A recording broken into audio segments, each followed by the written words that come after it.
Good morning, and it's so good to be back. And we are talking about turning your home kitchen into a professional kitchen. And today we're going to be looking at more of the different cooking techniques. And this is going to be referring to, your roasting, your grilling, your boiling, working with the oven. And today specifically, we're going to be looking at roasting. Now, roasting refers to and when we think about roasting, it's more towards your meats because they take a long time to cook, especially if you're going to do like a whole leg or a whole rack or a whole stomach.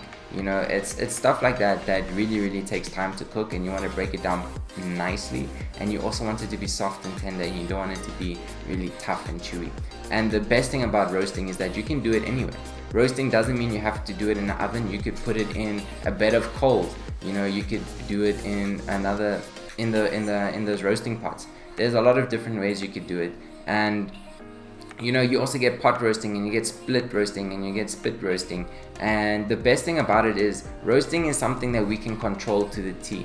It's something that we can control the temperature. It's something that we can control the time. It's something that we can control the flavors that are going to be imparted into whatever you are using, especially when we talk about meats, because meats need to absorb all of that moisture. But it's not only with meats. We can also roast vegetables. I think roasting vegetables is my favorite way to get flavor on them. I love it when I put sweet potatoes in the oven, and I can put some thyme and some cinnamon on there, and it just gives that nice outer crispy texture on the outside, and on the inside it's nice and soft.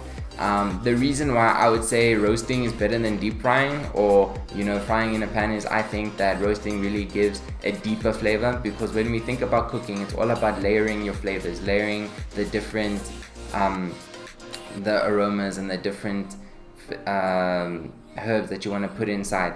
And that's why roasting for me. When it comes to frying is a very quick, it's a very fast-paced thing. If you don't know what you're doing, you can mess up really quickly.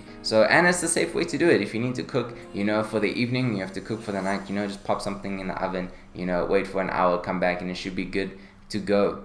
The best thing and most important tip I could give you when it comes to roasting is to make sure that you always preheat your oven. Please don't be that person that puts the oven on and then just shoves their roast in there and then just waits for it. It's not going to be the greatest. It's not going to give it it's not going to jump to the temperature it needs to go to as fast as it can.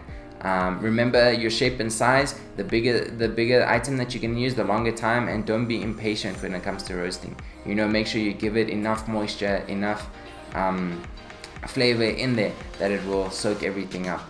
And so looking forward to next week where we're going to speak about boiling. Alright, goodbye.